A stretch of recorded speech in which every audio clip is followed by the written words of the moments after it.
નવસારી જિલ્લામાંથી ઝડપાઈ ગાંજાની ખેતી। વાંસદા તાલુકાના આંબાપાણી ગામેથી પોલીસે કાંતિલાલ પાડવી નામના ખેડૂતના ખેતરમાંથી ઝડપી પાડી ગાંજાની ખેતી। શાકભાજી સહિતના અન્ય પાકોની સાથે આરોપી ખેડૂત કાંતિલાલ પાડવીએ વાવેતર કરેલા 149 ગાંજાના છોડને પોલીસે ઝડપી પાડ્યા।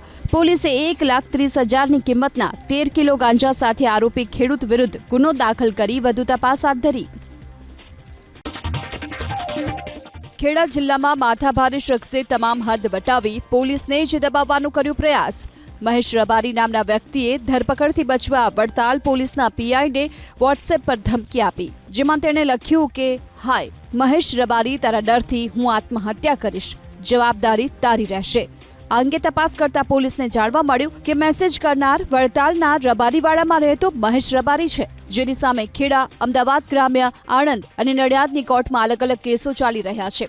આરોપીએ પોલીસ સ્ટેશનના અન્ય કર્મચારીઓને પણ વોટ્સએપ મિસ કોલ અને મેસેજ કર્યા હતા। પોતાની ધરપકડ અટકાવવા માટે અને પોલીસ પર દબાણ લાવવા માટે તે આ પ્રકારનો મેસેજ કરી રહ્યો છે।